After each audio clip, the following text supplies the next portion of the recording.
Oke. 1, 2, 3.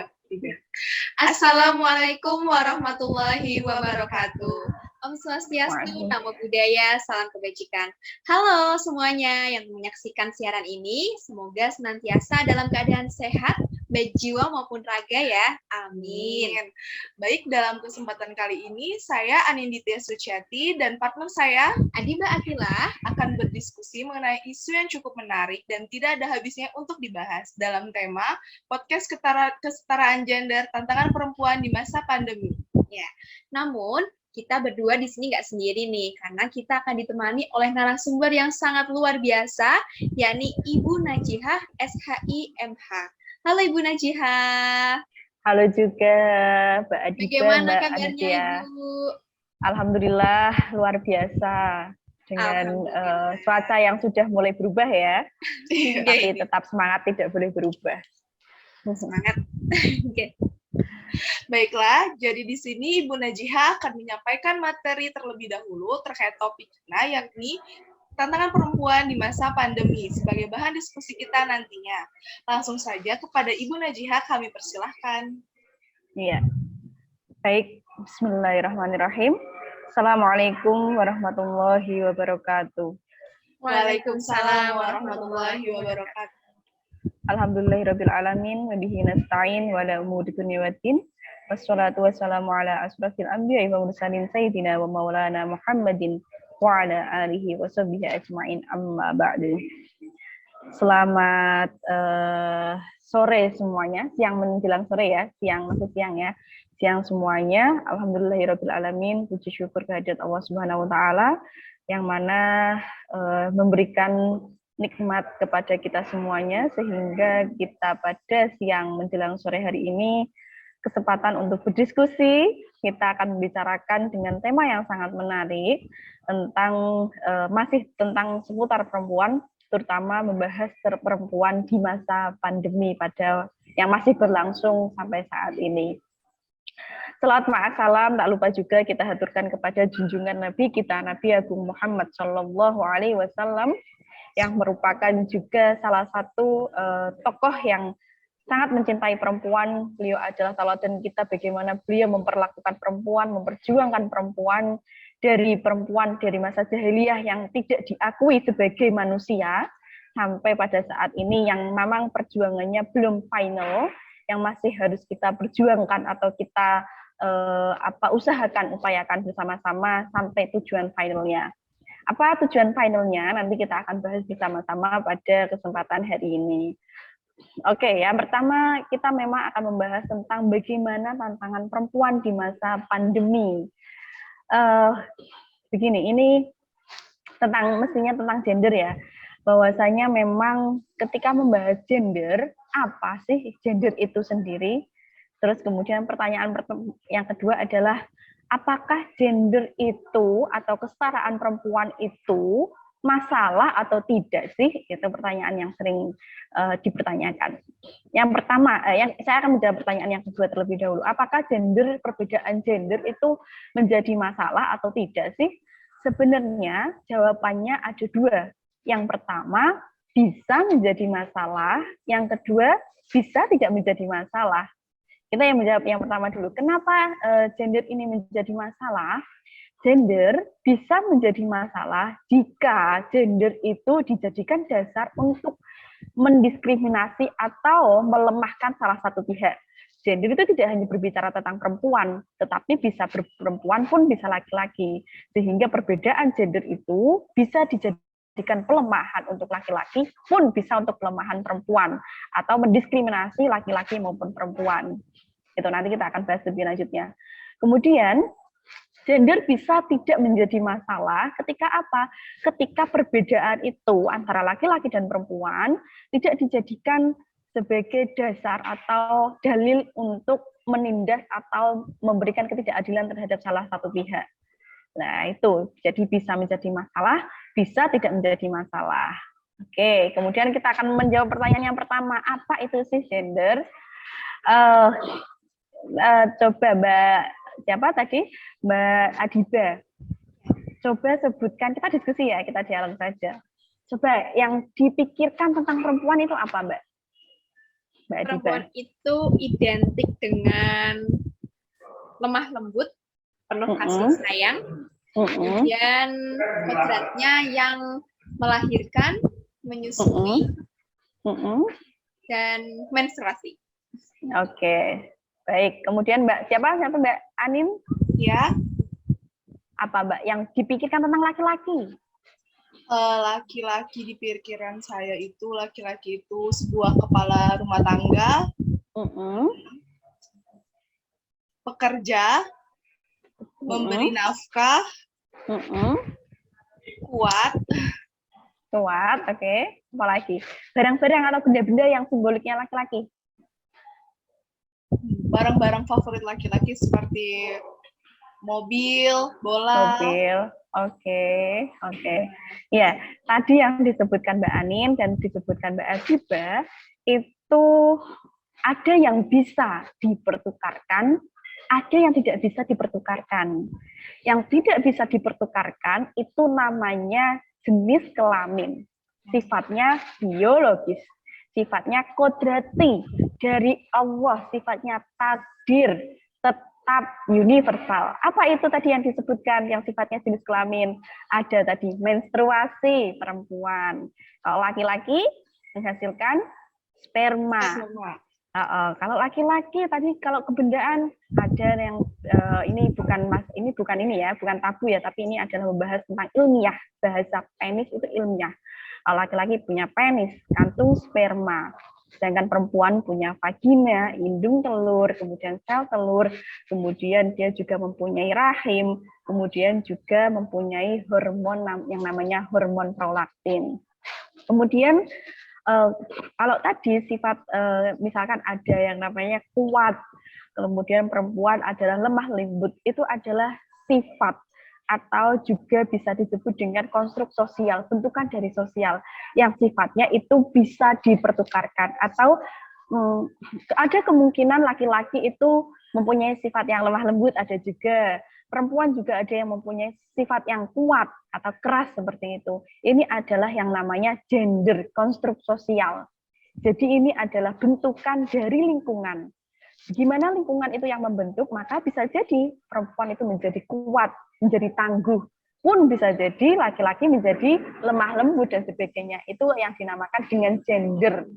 Jadi perbedaan yang jelas adalah kalau jenis kelamin itu sifatnya adalah dari Allah. Sifatnya adalah takdir, universal, dan tetap, sedangkan gender itu merupakan bentuk konstruk sosial, yang mana yang melabeli adalah dari manusia. Bentuknya adalah ikhtiari, bisa diupayakan, bisa diusahakan, dan juga sifatnya adalah lokal. Di mana yang dimaksud dengan lokal ini nanti akan berbeda. Gender di Jawa, di mana kita yang menganut sistem patriarki, nanti beda di daerah-daerah yang menganut sistem matriarki, di mana perempuan itu yang mempunyai kedudukan yang tinggi dibandingkan laki-laki, itu sistem matriarki. Ada di beberapa daerah Indonesia, daerah Minang dan sebagainya itu menggunakan sistem matriarki. Kemudian juga gender itu sifatnya adalah bisa berubah, bisa diupayakan, bisa diusahakan. Kalau tadi secara jenis kelamin biologis, walaupun diupayakan bentuknya berubah, contohnya ini ya artis Lucinta Luna ya, mohon maaf ya. Walaupun orang-orang yang transgender itu secara fisikly, secara luarnya sudah dirubah, sudah mempunyai payudara, kemudian penisnya sudah dirubah menjadi vagina, itu tapi tidak bisa mengubah fungsinya. Kalau fungsinya penis kan menghasilkan sperma. Kalau perempuan dia mempunyai indung telur dan menghasilkan sel telur itu sendiri, itu tidak bisa diubah walaupun secara fisik di luar dirubah tidak akan merubah fungsinya. Laki-laki walaupun dia sudah dirubah menjadi vagina, dia tidak bisa hamil seperti itu. Itu sifatnya jadi tidak bisa ikhtiari, tidak bisa berubah. Sedangkan gender itu bisa dirubah, bisa diupayakan, bisa diikhtiari. Gitu ya. Itu yang pertama adalah perbedaan antara jenis kelamin dengan gender. Kemudian kita akan melihat lagi lebih dalam tentang perbedaan biologis perempuan dengan laki-laki. Tadi saya sudah sebutkan bahwasanya laki-laki mempunyai penis, kemudian kantong sperma, dan sperma itu sendiri yang fungsinya adalah untuk apa? Untuk hubungan seksual pastinya. Kemudian juga ada mimpi basah. Itu masanya itu adalah menitan. Dan dampaknya apa terhadap laki-laki? Kenikmatan, happy gitu ya. Kalau perempuan ya mempunyai vagina mestinya ya sama juga untuk hubungan seksual. Dia juga mempunyai sifat dampak yang happy buat perempuan sendiri, tapi kadangkala juga ada merasa yang tidak nikmat di situ. Contohnya, ini lagi rame ya tentang kekerasan seksual seperti itu, ataupun marital rape, kekerasan dalam rumah tangga. Bisa jadi hubungan seksual itu walaupun nikmat, akan tetapi ketika dipaksakan itu menjadi sesuatu hal yang sakit bagi perempuan. Contohnya lagi, tadi selain hubungan seksual, perempuan juga harus menstruasi. Menstruasi itu waktunya nggak hanya menitan, akan tetapi harian bahkan mingguan ya, ada sampai 14 hari. Dan itu adalah sifatnya adalah memberikan dampak yang sakit, terutama apalagi kalau perempuan-perempuan itu yang tahu ya, PMS ya, premenstruasi itu kan sakit sekali. Jadi dampaknya itu sangat sakit sekali. Kemudian tidak hanya menstruasi, hamil itu waktunya adalah 9 bulan. Harus gembol selama 9 bulan. Kemudian juga harus nyidam ya istilahnya. Kemudian tidur susah, mau miring kanan miring kiri, itu masih perjuangan selama 9 bulan. Tidak hanya berhenti di situ saja, tidak hanya menstruasi saja, tidak hanya hamil saja, harus melahirkan yang kata di dalam Al-Quran, wahnan ala wahnin, yang sakitnya itu di atas sakit apapun. Sakitnya itu katanya sampai malaikat mencabut nyawa itu ada di samping kita untuk siap-siap mencabut nyawa kita. Itu luar biasa, dan sifatnya nggak hanya menitan, harian, jaman, tapi bisa berhari-hari sakitnya. Ada yang sampai 3 hari, ada yang sampai 4 hari merasakan kesakitan itu. Kemudian ada setelah melahirkan harus mengalami yang namanya nifas. Itu kan sampai berbulan-bulan ya, sampai 3 bulan kayak gitu. Setelah itu lagi habis melahirkan nifas harus menyusui, yang waktunya adalah 2 tahun. Menyusui itu nggak enak, maksudnya nggak ya nikmat, tetapi ada prosesnya yang itu juga harus diperjuangkan oleh ibunya. Bagaimana dia harus menjaga moodnya, bagaimana nanti ada mood harus tengah malam bangun, mengasihi anaknya setelah capek seharian melakukan aktivitas dan sebagainya. Itu sungguh perjuangan yang sangat luar biasa. Jadi harus dibedakan, tadi sudah saya sebutkan, kalau laki-laki hanya memberikan dampak bahagia gitu ya. Kalau perempuan juga memang menyusui itu membahagiakan, melahirkan itu juga membahagiakan, tapi juga ada dampak yang memang itu memberikan kesakitan bagi perempuan itu sendiri. Itu kita sudah membedakan antara fungsi biologis antara laki-laki dan perempuan. Akan tetapi ketika melihat saya sudah menceritakan tadi biologis, seksual, maka kita harus memahami bahwasannya perbedaan tadi antara laki-laki dan perempuan seharusnya memberikan porsi atau memberikan perhatian yang sangat besar terhadap perempuan, karena perempuan sudah mempunyai tidak boleh disebut kelemahan ya. Ada itu yang sifatnya kodrati dari Allah yang memang harus kita berikan prioritas. Seharusnya gender yang ada di masyarakat itu tidak lagi mendiskriminasi atau melemahkan perempuan yang sudah memang dianggap, kalau konstruknya adalah menganggap perempuan lemah. Nah, akan tetapi konstruk-konstruk yang faktanya di lapangan atau di lingkungan sosial yang menggunakan sistem-sistem misalkan patriarki gitu ya, itu tidak mengupayakan bagaimana perempuan dengan fungsi biologis yang tadi itu menjadi lebih baik atau menjadi sejahtera. Tidak membantu kelemahan-kelemahan perempuan tadi, akan tetapi malah memberikan diskriminasi terhadap perempuan. Contohnya apa sih bentuk diskriminasi terhadap perempuan? Yang pertama adalah stigmatisasi. Stigmatisasi itu apa sih? Yang pertama, stigmatisasi itu adalah pelabelan atau cap buruk terhadap perempuan. Ketika tadi saya sudah sebutkan bahwasanya perempuan itu mengalami menstruasi. Di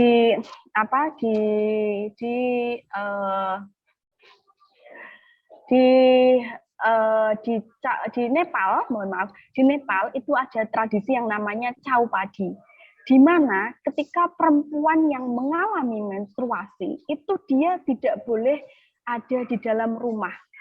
Jadi harus keluar rumah dan dia dimarginalkan, diberikan satu tempat kayak kandang gitu, kayak kandang sapi, disamakan dengan kandang-kandang karena dia dianggap perempuan ketika menstruasi itu dia lagi kotor, najis, maka jauh-jauhlah dari perempuan itu dan membawa sial. Makanya dia disendirikan di sebuah rumah yang seperti kandang. Padahal ketika melihat bahwasannya perempuan ketika menstruasi dia membutuhkan fasilitas yang bersih untuk sanitasi, kemudian karena dia lagi keadaan lemah, lagi menstruasi kan itu mengeluarkan darah yang sangat sakit, dia seharusnya mendapatkan makanan yang bergizi begitu. Nah, malah ini di Nepal itu masih di perempuan dipinggirkan, kemudian dikasih makanan yang tidak layak seperti itu. Itulah bentuk contoh stigmatisasi. Kemudian juga ada cap-cap bahwasanya kalau perempuan itu sebagai menggoda Adam. Teman-teman mesti sering mendengarkan bahwasanya perempuan itu yang mengakibatkan Adam dikeluarkan dari surga. Perempuan karena menggoda Adam untuk memakan buah khuldi sehingga dia harus dikeluarkan dari surga. Maka itu adalah stigmatisasi atau cap buruk terhadap perempuan yang masih hingga pada konteks saat ini. Kemudian bentuk ketidaksetaraan gender yang kedua adalah marginalisasi atau peminggiran. Apa itu marginalisasi? Contohnya adalah pemaksaan nikah terhadap anak perempuan. Ada yang namanya hak ijbar yang menyatakan bahwasanya hak untuk mewalikan, hak untuk ijbar itu berada di tangan orang tua, bukan ada di tangan anak itu sendiri. Kemudian ada juga yang namanya subordinasi, yakni perempuan itu dipandang lebih rendah dibandingkan dengan laki-laki. Perempuan itu dianggap sebagai makhluk nomor 2. Perempuan itu dianggap sebagai objek seksual. Contohnya apa? Teman-teman ketika melihat iklan-iklan di TV itu, kebanyakan yang ditayangkan itu enggak laki-laki, tetapi perempuan. Contoh itu iklan mesin pompa air, salah satu mesin pompa air. Apa hubungannya perempuan dengan mesin pompa air? Kan nggak ada hubungannya. Karena perempuan itu dianggap sebagai objek seksual yang menarik, maka perempuan dijadikan sebagai objek dalam iklan-iklan itu. Kemudian yang selanjutnya adalah kekerasan. Banyak sekali ya kita melihat bahwasanya berita-berita kekerasan yang dialami oleh perempuan, baik itu kekerasan dalam bentuk verbal, yakni ucapan-ucapan, kemudian fisik, pukulan, psikis, intelektual, finansial, bahkan seksual dan spiritual itu banyak sekali kalau teman-teman bisa melihat berita terutama dalam konteks pandemi COVID-19. Banyak sekali akibat-akibat dari pandemi COVID-19 yang dimana kita tidak boleh keluar kemana-mana, kita diharuskan di rumah, kerja di rumah, apapun di rumah. Ini survei membuktikan bahwasannya karena COVID ini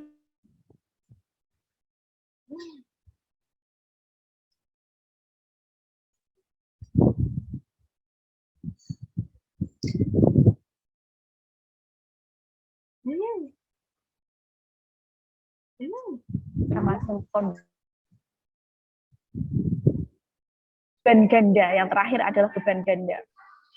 Beban ganda ini juga dialami oleh perempuan ketika pada masa COVID-19 ini. Karena kita tahu bahwasanya memang ketika perempuan itu diperbolehkan untuk bekerja di luar. Nah, ini COVID-19. Kita harus bekerja di rumah. Ketika bekerja di sini, biasanya kalau kerja di rumah, anak biasanya diurus oleh pembantu rumah tangga. Akan tetapi ketika perempuan atau ibu ini bekerja di rumah, maka mau tidak mau dia akan mendapatkan beban yang ganda. Dia sudah bekerja di rumah, terus kemudian harus ngerumati anaknya, memang itu kewajiban orang tua, akan tetapi lebih dibebankan lagi kepada perempuan. Dia sudah bekerja, kemudian ketemu setiap hari dengan suaminya, harus ngerumati suaminya, kemudian masak, nyuci, kemudian dan sebagainya, tanpa diimbangi pemahaman dari sang suami bahwasanya ini adalah pekerjaan bersama. Ini merawat anak itu adalah tanggung jawab bersama antara suami dan istri. Dan inilah yang menjadikan pada masa pandemi COVID-19 menjadi beban ganda terhadap perempuan. Dia di rumah bekerja yang seharusnya kalau tidak masa pandemi di pas waktu bekerja ya dia mengurusi pekerjaannya saja. Tetapi misalkan ya saya sendiri pun yang memang belajar tentang gender, akan tetapi ketika di rumah sambil mengajar gitu, sambil mengerjakan tulisan, itu juga kalau ada suami datang, ya saya harus membuatkan kopi, saya menyiapkan makanan dan sebagainya. Tapi apakah itu menjadi masalah gender atau tidak? Sebenarnya ketika ketika ini bukan ketika berbicara tentang gender atau perempuan hak perempuan, ini bukan menjadi saya tidak boleh meladeni suami, bukan, akan tetapi boleh melakukan itu dengan rasa keikhlasan, dianggap aja itu sebagai pahala, akan tetapi harusnya ada pemahaman antara suami dan istri bahwasanya ini bukanlah tanggung jawab mutlak seorang istri, akan tetapi ini adalah tanggung jawab berdua yang harus dilaksanakan berdua. Mengurus anak itu adalah tanggung jawab berdua antara suami dan istri. Ada lagu yang viral itu di TikTok, buatnya bersama, ngurusnya juga harus bersama antara suami dan istri. Jadi tidak hanya itu tanggung jawab sebagai istri, akan tetapi pada masa pandemi COVID-19 ini perempuan menjadi tumpuan yang sangat besar atau menjadi tumpuan yang sangat berat, menjadi beban yang ganda ketika masa pandemi COVID-19. Itu mungkin pemantik dari saya, Mbak. Halo, Mbak Adiba, Mbak Linda. Oke, baiklah Ibu. Jadi secara umumnya itu sebenarnya perbedaan gender itu ya tidak menjadi masalah selama itu memang tidak menimbulkan adanya ketidakadilan ataupun tidak adanya diskriminasi ya Bu.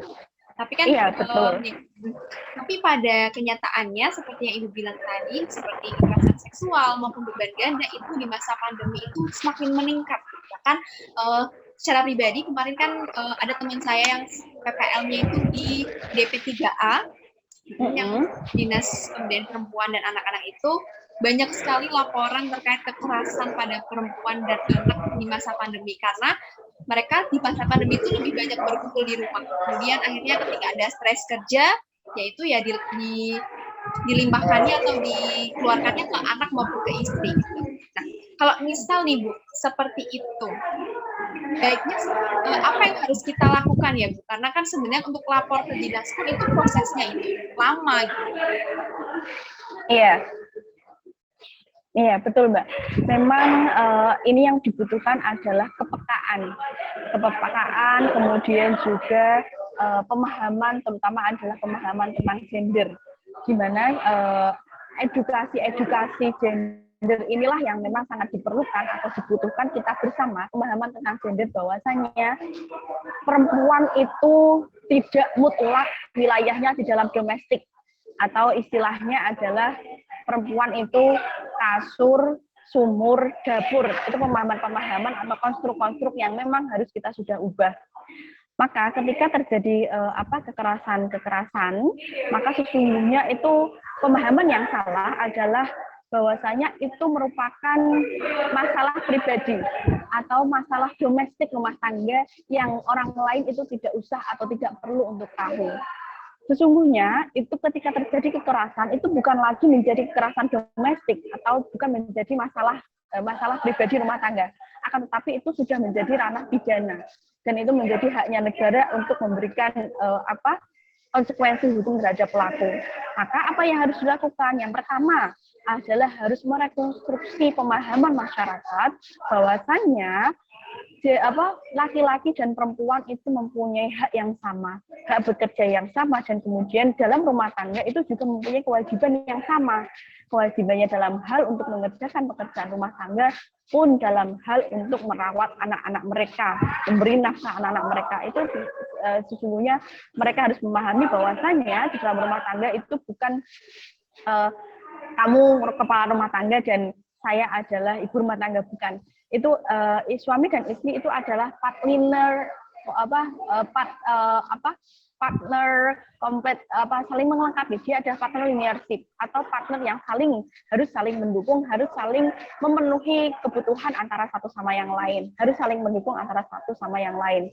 Jadi bukan saya pemimpinnya, kamu bukan seperti di perusahaan saya pemimpinnya, kamu bawahannya, bukan, akan tetapi mempunyai kedudukan yang seimbang, setara, mempunyai kewajiban yang itu bisa dimusyawarahkan atau didiskusikan bersama antara kedua belah pihak, antara suami dan istri.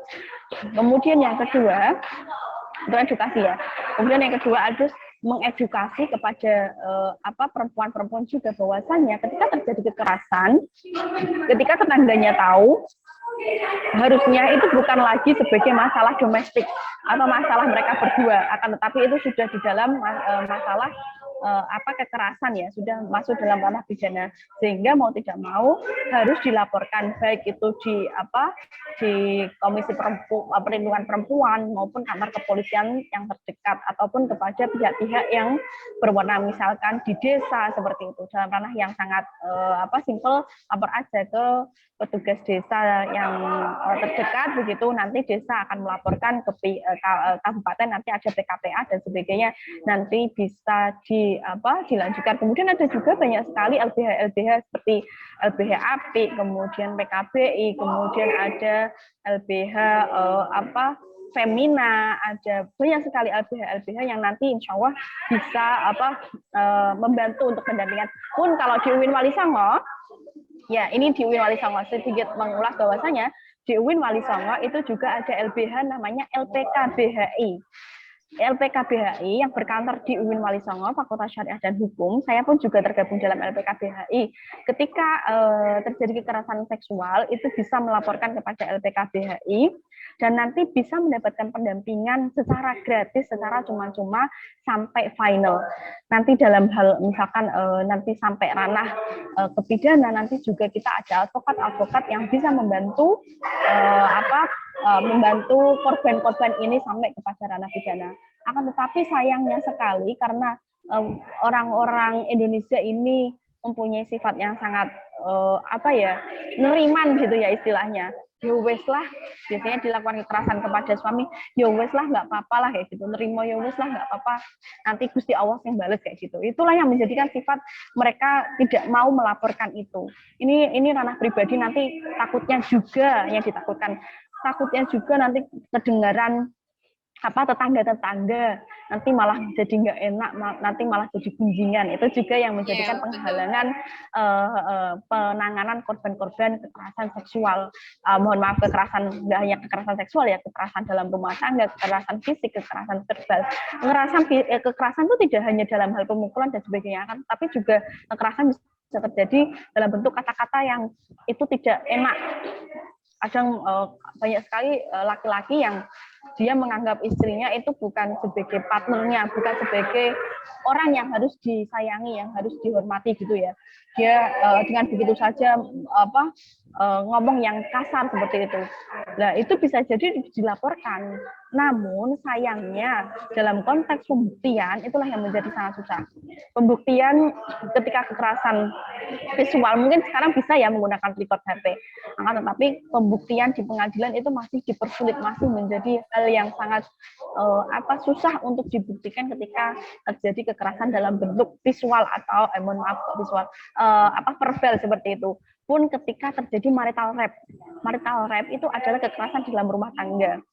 Marital rape itu walaupun secara hukum Islam perempuan dan laki-laki kan boleh melakukan hubungan seksual. Kemudian juga ada dalil yang dijadikan dasar dalam marital rape adalah ketika perempuan ini sang istri diajak untuk berhubungan suami istri, dia menolak, maka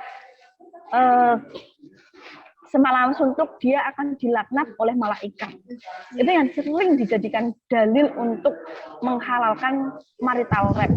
Akan tetapi tanpa disertai pemahaman bahwasanya ada asbabun nuzulnya, ada konteksnya kenapa ayat itu bisa turun seperti itu. Itu kan asbabun nuzulnya ceritanya bahwasanya ada seorang sahabat Nabi yang melaporkan bahwasanya istrinya itu tidak mau melayaninya atau tidak mau melakukan hubungan seksual karena dia sepanjang tahun itu dia selalu beribadah. selalu puasa pada siang harinya, dan pada malam harinya dia selalu ibadah sholat lail. Nah, ketika dia melakukan ibadah sepanjang tahun, puasa sepanjang tahun, dia tidak mau melakukan hubungan suami istri dengan sang suaminya, maka sahabatnya itu melapor kepada Nabi. Nah, pada konteks itulah dalil itu hadir atau dalil itu diturunkan bahwasanya ketika sang istri dengan kesibukannya yang beribadah dengan tujuannya beribadah tidak boleh menolak, karena berhubungan suami istri pun adalah memang ibadah. Akan tetapi bukan dalam konteks ketika melihat kalau lihat kasus-kasus wanita rep kan dia pemaksaan ketika misalkan suami istri ketika istri itu sudah lelah atau capek bekerja di luar kemudian harus dipaksakan untuk melakukan hubungan suami istri, maka disinilah harus ada komunikasi antara suami dan istri bahwasanya tentang kesiapan apakah kemauan antara suami istri untuk melakukan hubungan suami istri. Apakah kamu tidak capek? Ya secara halus saja. Dek, kayak gitulah. Nanti kalau teman-teman sudah menikah ini, kamu capek apa enggak? Kayak gitu. Kamu lagi menstruasi apa enggak? Kamu lagi PMS. Lagi PMS. Ketika PMS perempuan itu juga kan sudah, walaupun dia belum menstruasi, kalau PMS kan masih boleh dilakukan hubungan seksual. Akan tetapi kan dia sudah merasa tidak nyaman badannya, sudah pegel-pegel, sudah sakit semuanya. Maka ini juga harus ditanyakan kepada sang istri, apakah ketika PMS itu sang istri mau nggak melakukan hubungan seksual. Maka disinilah harus ada komunikasi, harus menanyakan terlebih dahulu kepada sang istri apakah dia mau melakukan hubungan seksual apa tidak.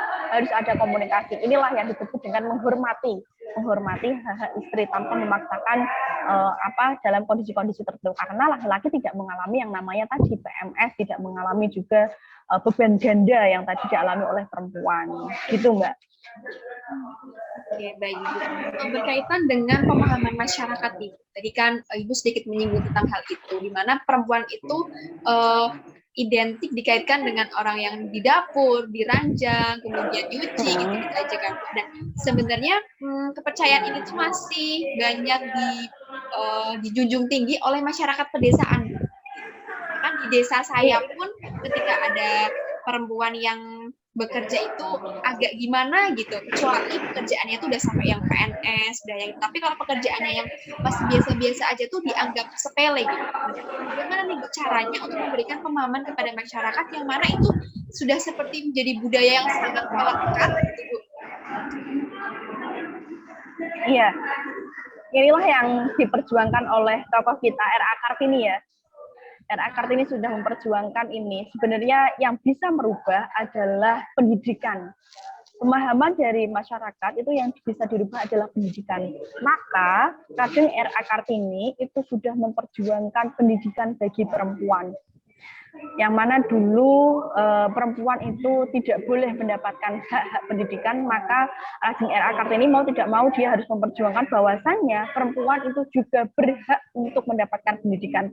Karena pendidikan inilah yang nanti akan merubah konstruk pemikiran bagi masyarakat. Sehingga nantinya walaupun memang saya juga mengalami itu. Saya juga orang desa dan mengalami hal tersebut. Ngapain kamu sekolah tinggi-tinggi? Toh balik lagi nanti ke dapur, kamu balik lagi nanti juga menghormati anak-anak gitu. Kamu juga nanti masak gitu. Ya udah nggak usah lah sekolah buat apa? Belajar aja masak, belajar aja ngasuh anak. Itu sering sekali. Dan yang bisa merubah itu semua adalah pendidikan. Pendidikan adalah tonggak utama yang harus diubah. Dan kita tahu bahwasannya pendidikan dasar, pendidikan pertama manusia ketika lahir di dunia itu adalah perempuan. Ketika lahir cepat, yang mengajarkan tentang bagaimana cara merangkak, bagaimana cara berjalan, bagaimana cara mengungkapkan mama, bapak, a, i, u, e, o, itu adalah perempuan. Perempuan adalah madrasah utama. Ketika perempuan madrasah utama manusia di seluruh muka bumi ini, maka perempuan harus pintar, perempuan harus cerdas, perempuan harus mempunyai pendidikan yang setinggi-tingginya. Itulah yang seharusnya diberikan pemahaman. Maka disinilah perempuan seharusnya memiliki atau diberikan wadah yang sangat besar untuk dalam hal edukasi, untuk merubah konstruk sosial itu yang ada di masyarakat. Itu begitu Mbak. Jadi tonggak utamanya adalah pendidikan kalau ingin merubah konsep gender yang ada di dalam masyarakat.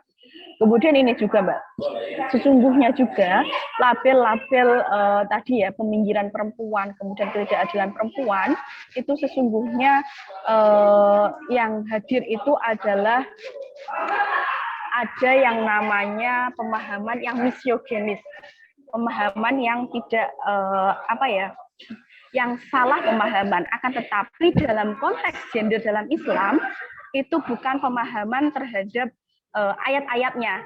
Ayat-ayatnya itu sering dipahami bahwasanya ayat-ayat itu menyatakan ayat-ayat atau dalil-dalil di dalam Al-Quran itu katanya dia dalil-dalil itu misoginis. Yang misoginis itu bukan ayat-ayatnya, akan tetapi yang misoginis itu adalah penafsirannya, pemahamannya. Pemahaman itu dari mana? Pemahamannya itu adalah manusia itu sendiri, yang sifatnya adalah ikhtiari, yang tentunya dipengaruhi oleh baik itu dipengaruhi oleh lingkungan. Kemudian kita tahu bahwasanya jauh sebelum Islam datang, pada masa jahiliyah, perempuan itu dianggap sebagai bukan manusia. Perempuan itu tidak bisa tidak bisa mewarisi, bahkan perempuan itu bisa diwariskan. Nah, itulah yang masih dijadikan label-label bahwasanya perempuan itu ar-rijalu qawwamuna 'alan nisa. Laki-laki adalah pemimpin dan perempuan adalah orang yang dipimpin. Dan dalil-dalil yang masih dalil-dalil yang masih ditafsirkan misoginis itu penafsirannya, itulah yang harus kita ubah atau kita konstruksikan kembali, diskusikan kembali, harus melihat latar belakang atau asbab nuzul yang ada di belakangnya. Berbeda halnya kalau Al-Quran itu sendiri, sesungguhnya Al-Quran itu sudah adil gender, sudah sangat menghormati perempuan, sudah memberikan kedudukan kepada perempuan yang sangat luar biasa. Dari masa jahiliyah, perempuan yang ketika perempuan lahir harus dikubur hidup-hidup karena dia dianggap tidak bisa berperang. Kemudian Allah sudah menyatakan bahwasanya perempuan itu juga manusia, tidak boleh dikubur secara hidup-hidup. Kemudian juga perempuan pada sebelum Islam datang, perempuan itu tidak mempunyai nilai kesaksian. Kemudian setelah Islam datang, perempuan mempunyai nilai kesaksian. Kemudian juga tentang poligami.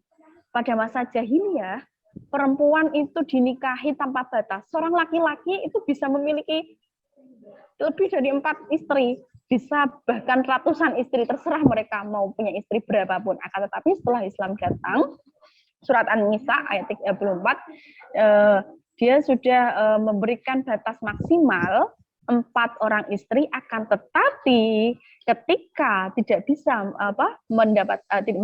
tidak bisa berlaku adil, maka didorong harus monogami. Ayat itu kan sungguh luar biasa ya kalau saya lihat ayat monogami itu, yang menceritakan bahwasanya ada seorang sahabat pada waktu itu, seorang sahabat kan dulu masih pada perang ya, ketika seorang sahabat meninggal atau wafat, maka anaknya plus hartanya itu dititipkan kepada sahabatnya untuk diuruskan. Akan tetapi ketika anak perempuan itu sudah menjelang dewasa, kemudian cantik, kemudian sang sahabat yang dititipi ini tidak mau kehilangan anaknya itu. Wah cantik, mending tak nikahi sendiri, gitulah istilahnya. Dan dia juga tidak mau kehilangan hartanya. Hartanya sudah dititipkan, dikelola, sudah bercampur dengan hartanya. Dia nggak mau kehilangan harta, pun tidak mau kehilangan anaknya tadi, pun juga tidak mau memberikan mahar kepada anaknya tadi. Nggak usah tak berikan mahar. Maka solusinya adalah dia dinikahi anak yatim yang dititipkan tersebut. Maka surat An-Nisa itu turun untuk melarang hal tersebut. Daripada kamu menikahi anak yatim itu dengan tujuan tadi untuk menguasai hartanya, untuk menguasai anaknya, kemudian juga untuk tidak memberikan mahar, maka lebih baik kamu menikahi 2, 3, atau 4, langsung 2, enggak 1, 2, 3, atau 4 perempuan yang merdeka. Kemudian kalau kamu tidak sanggup untuk menikahi 2, 3, atau 4 perempuan, maka lebih baik 1 saja, karena berbuat adil itu sungguh sangat susah. dan perbuatan tidak adil itu sangat dekat dengan aniaya. Begitulah pemahamannya. Jadi ayat poligami, surat An-Nisa itu jangan dipahami sebagai dasar. Kebanyakan laki-laki itu dijadikan dasar untuk penghalalan perbuatan poligami. Padahal sesungguhnya maknanya adalah untuk mendorong untuk laki-laki untuk melakukan perbuatan monogami. Dan masih banyak lagi diskonstruksi atau perubahan agama Islam kita yang sampai saat ini memang harus kita masih perjuangkan, karena penafsiran-penafsiran yang dulu itu masih dalam konteks penafsiran-penafsiran yang memang masih dipengaruhi oleh konstruk-konstruk pemahaman patriarki seperti itu.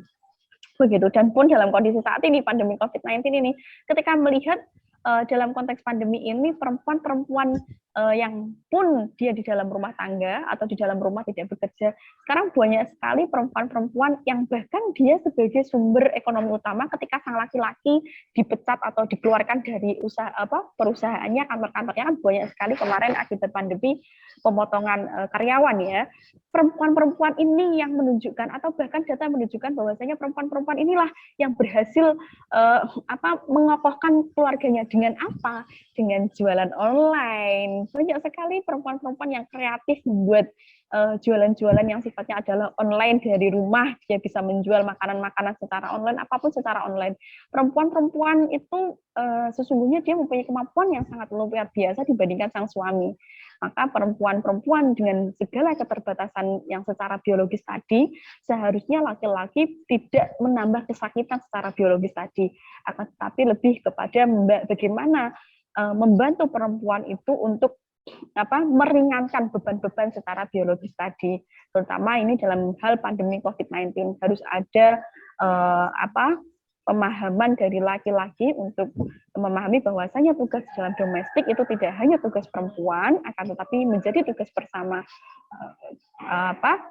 Nikahnya bersama, buat anaknya bersama, ya sudah, semua apapun yang dikerjakan di dalam rumah tangga adalah tugas bersama, begitu. Baik Bu, di sini saya ada pertanyaan terkait tentang tantangan perempuan di masa pandemi. Di sini kan sudah banyak contoh-contoh perempuan di masa pandemi di mana dia memiliki peran ganda, misalnya dia ibu rumah tangga, lalu dia punya anak yang mesti dia ajar di rumah, padahal sebelumnya dia hanya mengurusi rumah tangga, tetapi karena adanya pandemi, anaknya jadi sekolah di rumah, jadi dia menjadi guru anaknya untuk di rumah. Itu kan menambah pekerjaan dia. Lalu banyak sekali kasus seperti kekerasan rumah tangga pada masa pandemi ini. Nah, bagaimana cara perempuan itu sendiri untuk menyikapi hal-hal yang membuat dia tersudutkan seperti ini? Iya, tadi memang benar sekali. Saya juga tadi sudah memaparkan bahwasanya ketika pandemi COVID-19 ini perempuan menjadi bebannya menjadi bertambah, menjadi beban yang sangat berganda-ganda istilahnya. Berganda-ganda banyak sekali. Anaknya kerja dari rumah, sekolah dari rumah harus mendampingi sekolah online, suami juga kerja di rumah. Jadi dia sambil melakukan pekerjaannya di kantor, harus mendampingi anaknya sekolah online, juga harus gawe ke kopi, istilahnya gitu ya, hormati suami yang bekerja di rumah. Dan kemudian apa yang harus dilakukan? Yang harus dilakukan perempuan adalah mendiskusikan, memusyawarahkan kembali dengan suami, bahwasanya pekerjaan ini itu harus dilaksanakan atau dikerjakan secara bersama-sama. Memang sih ada suami yang menolak seperti itu, akan tetapi harus diikhtiarkan, harus dimusyawarahkan bahwasanya pekerjaan ini itu bisa dilakukan bersama-sama, bisa dibagikan mana yang job desk-nya, misalkan mendampingi anak ketika sekolah, maka bisa jadi gantian hari ini yang mendampingi sekolah adalah sang istri, besok itu bisa yang mendampingi adalah suami. Jadi musyawarah di antara kedua belah pihak ini, antara suami dan istri, komunikasi yang baik antara suami dan istri inilah menjadi kunci untuk memberikan beban atau menjadikan beban ganda yang dihadapi oleh perempuan itu menjadi lebih ringan atau tidak menjadi beban utama seorang perempuan atau ibu rumah tangga begitu. Gitu Mbak. Halo Mbak. Oke. Baik.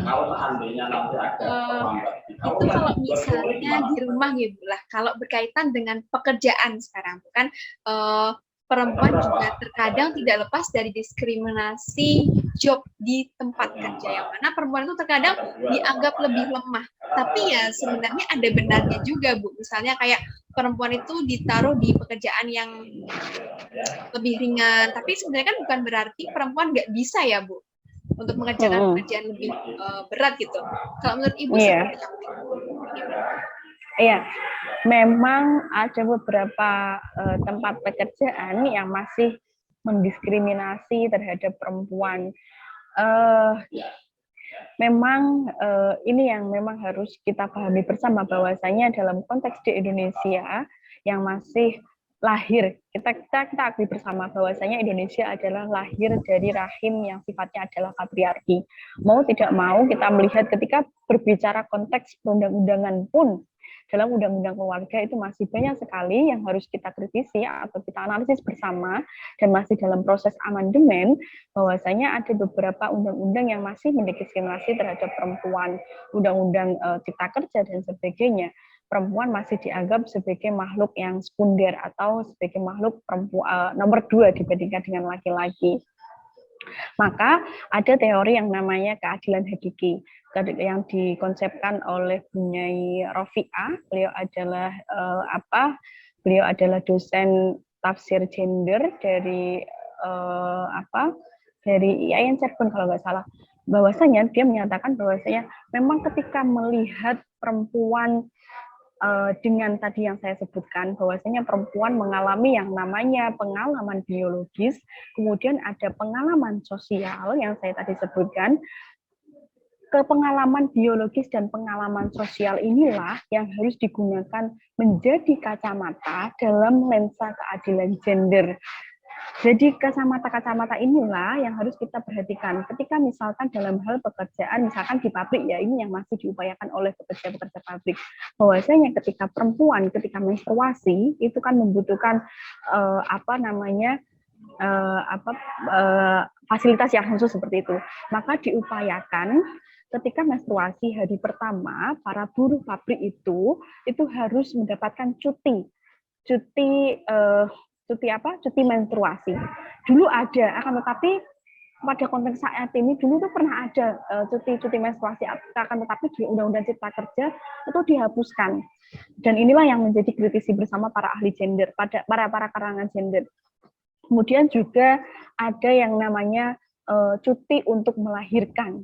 Itu yang harus kita pahami. Ada juga cuti melahirkan tidak hanya untuk istri, akan tetapi juga cuti untuk melahirkan sang suami. Suami juga diberikan hak cuti untuk melahirkan. Ini dengan melihat kacamata biologis, juga harus melihat kacamata sosial.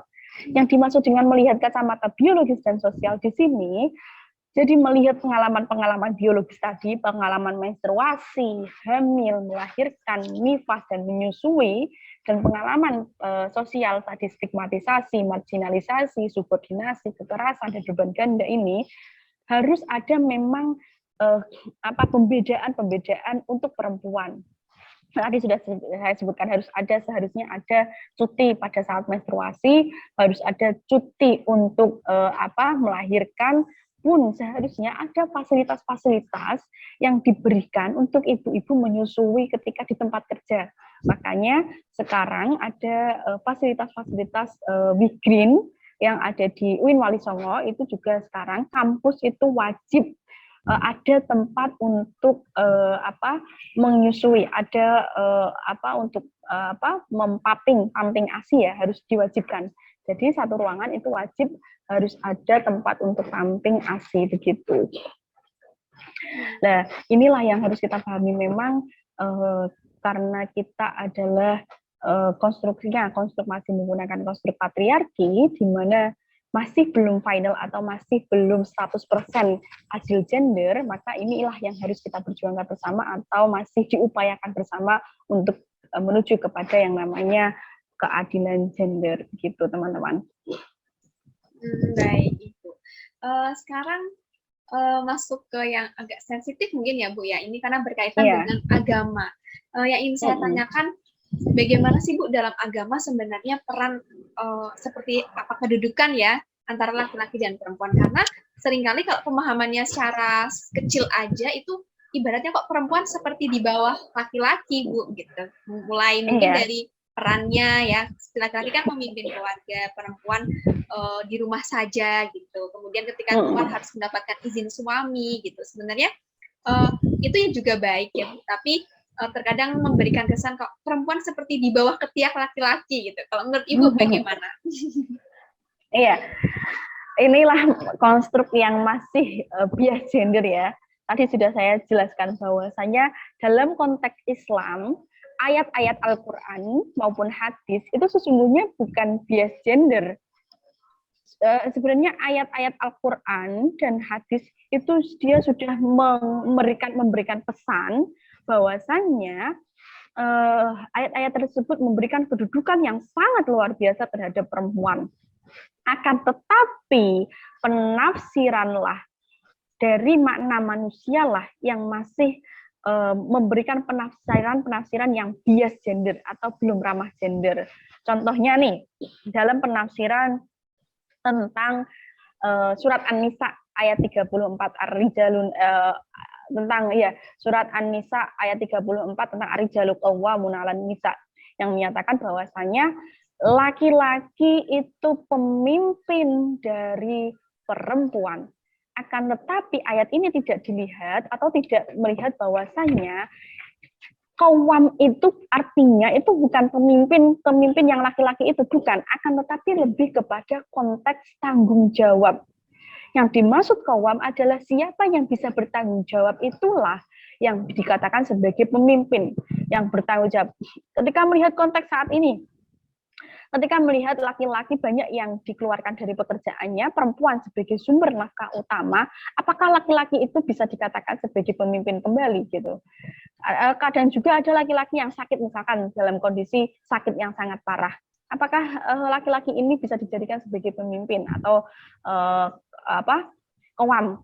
Pun juga ada yang laki-laki yang dia misalkan ya pemabuk, kemudian suka marah-marah, tidak mau memberikan nafkah kepada istri. Apakah dia bisa dikatakan sebagai qawwam? Apakah dia bisa dikatakan bertanggung jawab?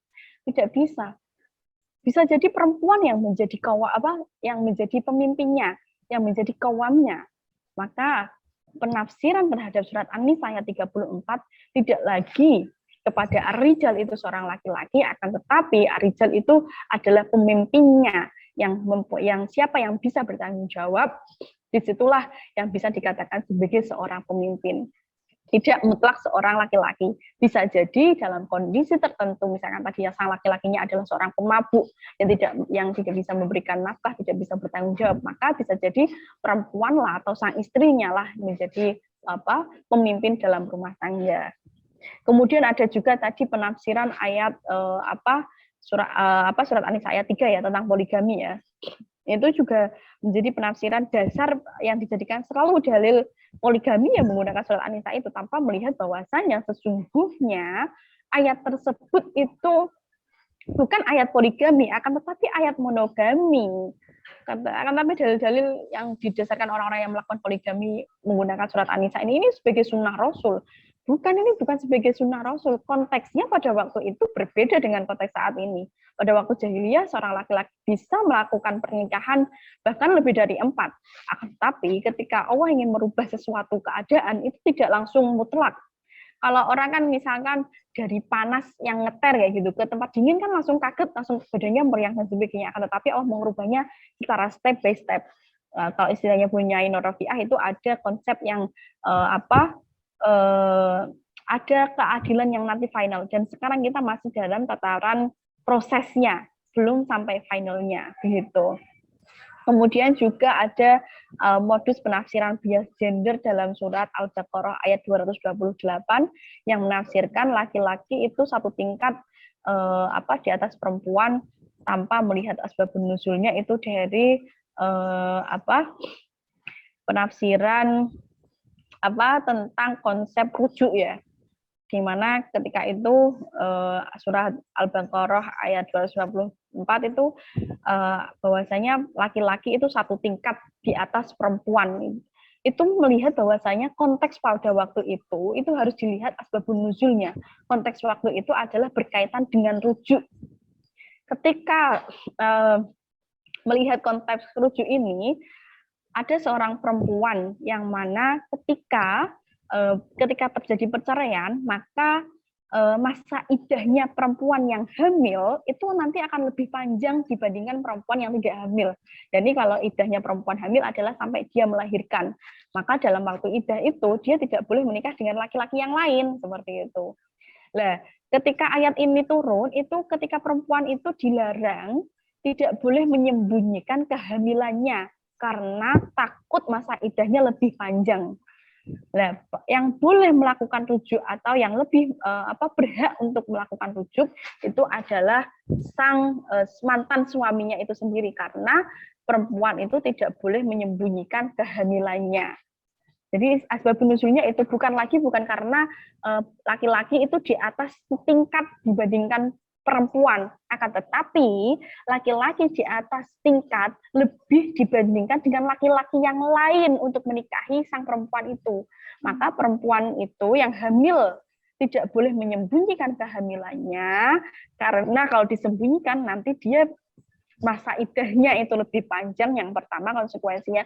Yang keduanya, ketika kehamilannya itu disembunyikan, maka ketika dia menikah dengan laki lain, maka nanti akan kabur nasab sang anaknya.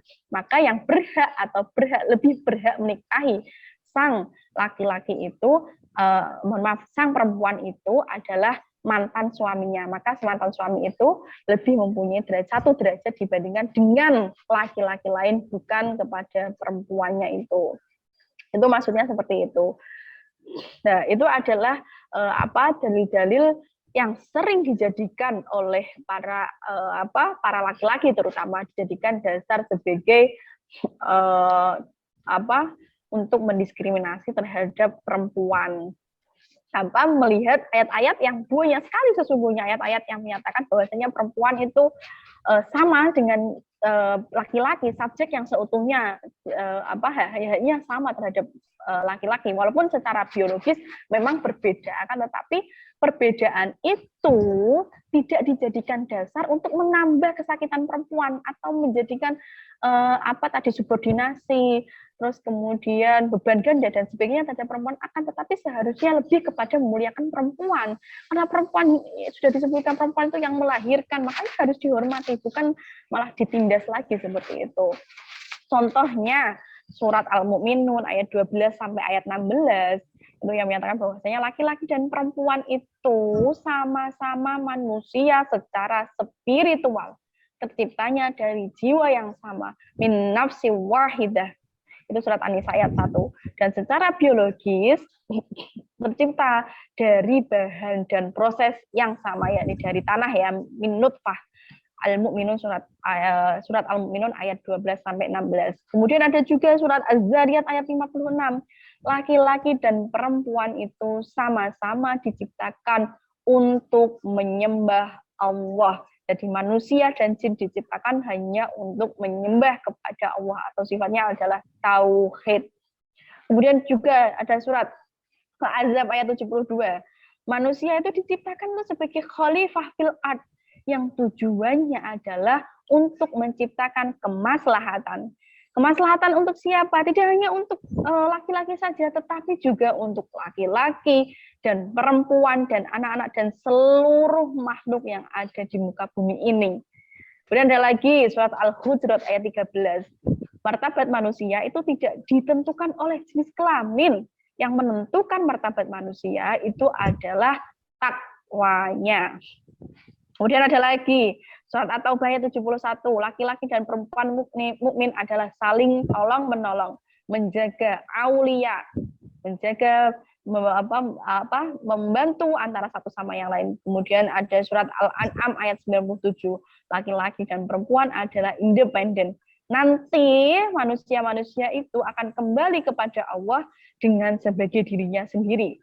Akan dihitung berdasarkan amal ibadahnya sendiri-sendiri. Bukan lagi istilahnya orang Jawa, surga nunut, neraka katut. Itu kan istilahnya sering sekali.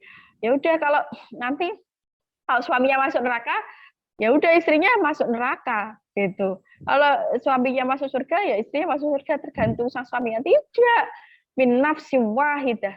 Perempuan itu dan laki-laki nanti akan kembali sebagai pribadinya masing-masing, akan kembali dihitung dengan amal perbuatannya masing-masing, tidak lagi surga nunut, neraka katut. Itu sering sekali didalilkan oleh para ini ya, para orang-orang yang memang tidak memahami tentang secara real tentang ayat-ayat Al-Quran. Dan masih banyak sekali ayat-ayat Al-Quran yang itu memberikan kedudukan yang sangat luar biasa terhadap perempuan, akan tetapi ayat-ayat yang memang memberikan porsi atau keadilan gender bagi perempuan itu sering sekali dihidden atau sering sekali disembunyikan seperti itu. Mereka lebih banyak menggunakan dalil-dalil yang itu penafsirannya memberikan ketidakadilan perempuan, padahal makna sejatinya, makna sesungguhnya Al-Quran itu memberikan keadilan bagi perempuan, gitu Mbak. Baik Bu, di sini saya ada sebuah pertanyaan di mana sebuah pertanyaan ini tuh sedikit menyerempet ke arah kesetaraan gender tentang perempuan ini. Kan banyak di luar sana gerakan-gerakan feminisme, di mana gerakan ini sangat mendukung larangan patriarki, sangat mendukung perempuan dengan stigma bahwa perempuan itu lemah. Mereka memiliki sebuah visi misi yaitu My Body is My Choice. Nah, ada di Indonesia sebuah selebgram, dia mengumumkan bahwa dia sudah menikah tetapi dia tidak ingin memiliki keturunan, dikarenakan kata selebgram tersebut, kalau misalnya dia memiliki anak di dunia sekarang di mana sudah mulai ada global warming, lalu manusia-manusia sudah banyak yang berbuat kejahatan di luar akal sehat. Nah, dia takut kalau misalnya dia punya anak, anaknya akan terjumus ke hal-hal buruk tersebut. Nah, padahal kodrat seorang wanita adalah melahirkan dan menyusui. Tapi banyak sekali pro kontra mengenai pendapat beliau. Ada yang dari sisi feminis sangat mendukung bahwa perempuan itu bisa mengatakan bahwa my body is my choice, jadi semua pilihan di hidup dia boleh dia lakukan. Tapi ada juga segelintir orang yang kontra terhadap statement dia. Bagaimana menurut Ibu dan bagaimana pandangan Islam dalam menyikapi hal-hal seperti ini? Iya, ini sangat menarik sekali ya. Memang ada selebgram yang menyatakan bahwasanya dia tidak ingin memiliki anak. Memang ini ada dua kacamata untuk melihatnya. Yang pertama dalam konteks maslahah qawaidul fikih atau mohon maaf dalam konteks maslahah mursalah qawaidul fikih, mohon maaf. Maslahah mursalah. Dalam konteks maslahah mursalah itu ada yang namanya hifdzun nasl untuk melindungi keturunan, dan tujuan memang salah satu tujuan perkawinan selain menciptakan keluarga yang sakinah seperti itu, akan tetapi juga harus menciptakan keturunan yang tujuannya adalah ya untuk menambah kesakinahan keluarga itu sendiri, pun juga untuk meneruskan keturunan. Jadi tujuan perkawinan itu salah satunya adalah untuk meneruskan keturunan. Meneruskan keturunan itu diniatkan adalah untuk menambah umat Nabi ya kalau orang Islam, menambah umat Rasulullah semakin banyak, istilahnya gitu, semakin banyak yang umat Rasulullah, maka itu semakin baik, istilahnya seperti itu. Akan tetapi melihat pada waktu sekarang konteks di dunia itu bahwasanya sekarang sudah global warming, manusia sudah sangat padat, itu ya yang dijadikan sebagai dasar bahwasanya sekarang untuk pembatasan anak ya, atau istilahnya adalah KB. Kemudian juga maslahah mursalah itu tidak hanya melihat hibdun nasl saja ya, tetapi juga ada yang namanya hibduddin tadi ya, untuk menjaga agamanya kita. Kemudian juga untuk menciptakan hibdun yang lain, tidak hanya hibduddin, tidak hanya hibdun nasl, akan tetapi hibdun yang lain. Maka pembatasan anak dalam konteks KB melihat kemaslahatan bagi keluarga, kemudian juga untuk melihat kemampuan keluarga secara ekonomi, secara finansial, kemudian secara psikologi dan sebagainya, maka ada peraturan tentang pembatasan anak seperti itu. Kemudian ketika ada isu sekarang adalah pembatasan keturunan seperti itu. Kalau dari kacamata Islam itu sebaiknya karena anak itu salah satu doa yang tidak akan amalan yang tidak akan terputus oleh kita. Maka kalau saya secara pribadi, anak itu sebagai sebuah anugerah menambah kesakinahan dalam keluarga, pun juga yang nantinya akan melanjutkan ibadah-ibadah kita. Tujuannya seperti itu. Jadi kalau secara Islam, hifdzun nasl, ketika melihat hifdzun nasl itu, maka seharusnya lah salah satu tujuan dari rumah tangga, keluarga adalah untuk menciptakan atau melahirkan seorang anak yang tujuannya untuk melanjutkan doa-doa kita, melanjutkan hifdzun naslnya kita seperti itu. Terus kemudian kacamata yang kedua adalah kacamata HAM. HAM yang di sini adalah yaitu hak ini adalah my choice ya. My body, my choice. Ya tubuhku ya pilihanku seperti itu. Ini adalah istilah yang sering digunakan oleh para penggiat hak asasi manusia. Bahwasanya ini adalah hak pribadi masing-masing. Ini adalah pilihan hidup saya. Kemudian ketika dia memilih untuk tidak mempunyai anak, ya sudah, itu adalah pilihan saya karena tubuh saya adalah milik saya. Dan itu adalah, dan itu adalah pilihan pribadi orang tersebut gitu. Sehingga kita tidak bisa mengotak-atik atau tidak bisa mengerusuhi konteks yang sifatnya adalah pribadi, pilihan dia seperti itu. Ya sudah, kita konteks saat ini adalah kita menghormati saja, itu adalah pilihannya dia. Kita tidak boleh untuk menyalahkan, pun tidak boleh untuk mencemooh. Itu adalah pilihan dia, kita hormati, akan tetapi ketika dalam konteks kembali kita sendiri, maka kita harus kembalikan kepada diri kita sendiri. Ketika menikah, tujuannya itu untuk apa sih? Apakah hanya kebahagiaan saya dengan pasangan saya, ataukah tujuannya ada tujuan yang lain? Tadi tujuan salah satunya adalah hifdzun nasl, hifdzuddin. Saya ingin melanjutkan keturunan saya. Yani salah satunya adalah untuk melanjutkan umatnya Nabi Muhammad.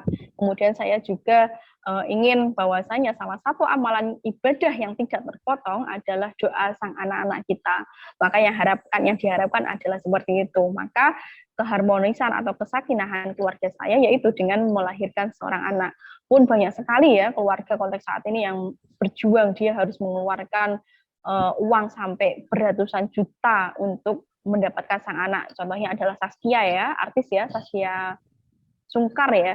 Dia sudah berusaha dengan sepenuh tenaga bolak-balik melakukan bayi tabung dengan biaya yang tidak sedikit untuk menghasilkan anak. Maka sesungguhnya anak itu adalah anugerah. Akan tetapi ketika itu adalah pilihan yang tadi seorang artis itu, artis Instagram, selebgram, itu merupakan pilihan dia, ya sudah, kita sebagai pribadi, person, ya sudah tidak boleh mencemooh, yang penting adalah kita menghormati, itu adalah pilihan dia, begitu. Sikap kita seperti itu saja. Gitu, Mbak. Baik, Ibu. Ada satu pertanyaan lagi nih, Bu, yang terakhir.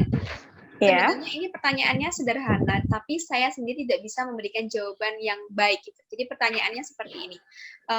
Misalkan ini adalah konteksnya mahasiswa yang masih muda ya, Bu, yang secara fisik masih sehat. Nah, misal di dalam sebuah bis itu ada laki-laki dan perempuan. Kursinya tuh tersisa satu. Nah, laki-laki itu duduk. Dan ketika perempuan itu ibaratnya ingin meminta kursi, laki-laki itu menjawab, ini kan kesetaraan gender loh, Mbak. Ini bisa menjadi kesetaraan gender, Mbak. Jadi Mbak nggak boleh meminta atau menuntut untuk duduk gitu, karena kita setara gitu. Kalau seperti itu bagaimana ya, Bu? Iya, pertanyaan yang sangat menarik, Mbak. Sering kali label-label, ya kesetaraan gender, ya sudah kamu berdiri aja, kan kesetaraan gender. Terus dalam konteks apa ya, misalkan contohnya di dalam rumah tangga ya, ini sering sekali juga jadi guyonan saya dalam rumah tangga. Misalkan ada galon ya, bawa galon. Saya sama suami, minta tolong dong itu galonnya diangkat di dispenser, kesetaraan gender gitu. Sering kali kayak gitu. Nah, inilah yang harus kita kritisi bersama. Bahwasanya kesetaraan gender itu harus mengkritisi 3 pertanyaan kunci. Yang pertama adalah apakah sebuah tindakan tersebut adil? Itu harus kita jawab. Misalkan dalam hal yang tadi ya, ngejong galon itu adil apa enggak sih? Kemudian apakah tindakan yang tersebut adil yang dikatakan ini ya? Apakah sebuah tindakan yang disebut adil tersebut adil juga terhadap perempuan? Kalau tadi yang pertama adalah apakah sebuah tindakan tersebut adil, itu hanya menggunakan analisis kemanusiaan saja.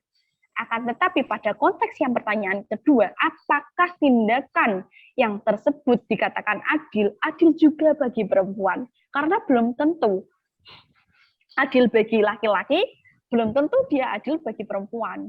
Makanya tadi saya sudah menjabarkan bahwasanya kita menggunakan kacamata atau menggunakan lensa melihat kembali pengalaman biologis perempuan dan pengalaman sosial perempuan.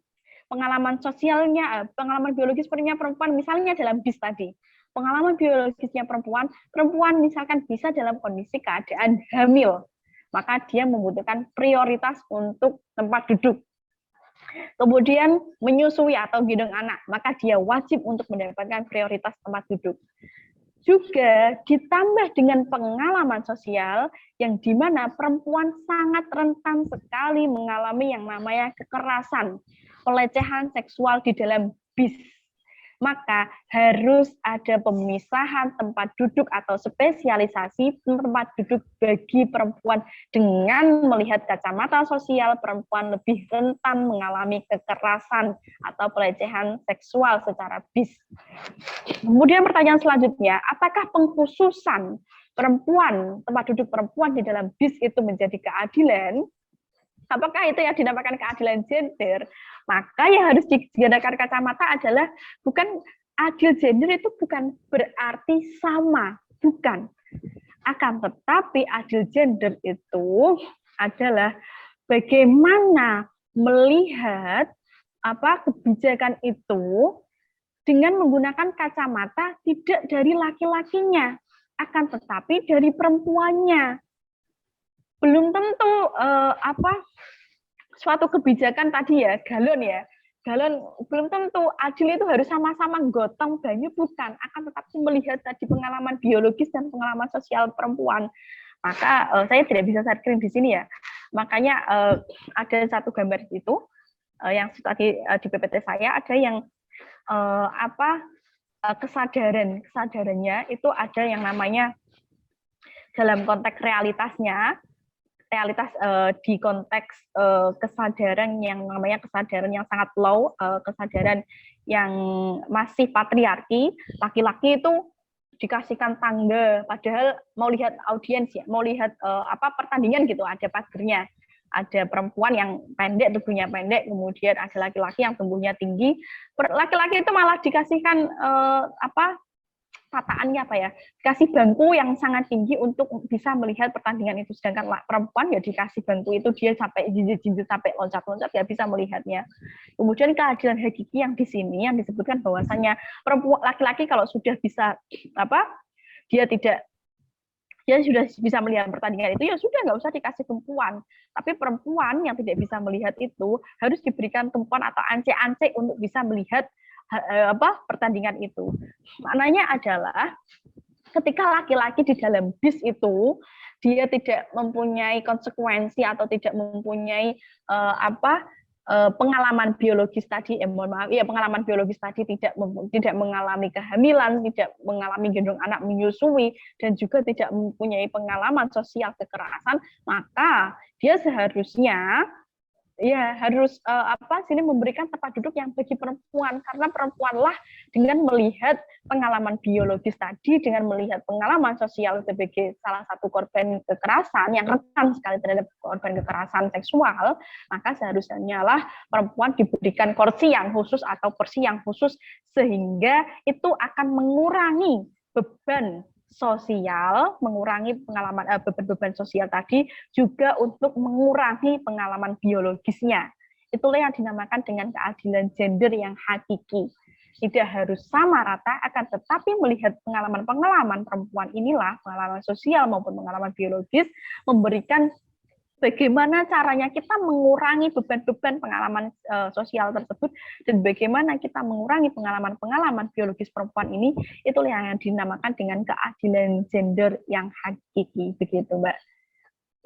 Makanya harus ada wajib tempat duduk yang khusus di dalam kendaraan umum, baik itu di kereta maupun di bis, itu adalah hak-hak perempuan. Makanya ada kereta yang warna pink ya, khusus untuk perempuan, yang memang khusus untuk perempuan begitu.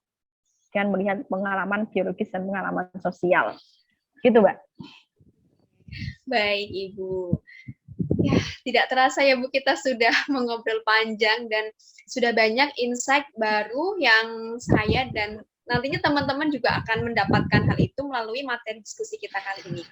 Dan tidak terasa ya Bu, ini sudah di akhir pembicaraan kita, di akhir diskusi kita, maka izinkan saya untuk memberikan kesimpulan dari diskusi kita pada hari ini ya. Jadi mengenai gender sendiri itu merupakan identifikasi perbedaan antara laki-laki dan perempuan berdasarkan konstruk sosial dan lingkungannya yang berasal dari penilaian manusia dan bisa diupayakan. Dan itu berbeda dengan jenis kelamin yang mana itu bersifat kodrati dan dari Allah sumbernya. Nah, kemudian bagaimana tantangan perempuan di masa pandemi itu adalah bagaimana perempuan bisa tetap menegakkan hak-hak perempuan di masa pandemi, yakni terbebasnya dari ketidakadilan gender seperti stigmatisasi, kemudian subordinasi, kekerasan seksual maupun beban ganda seperti itu. Ya. Baik.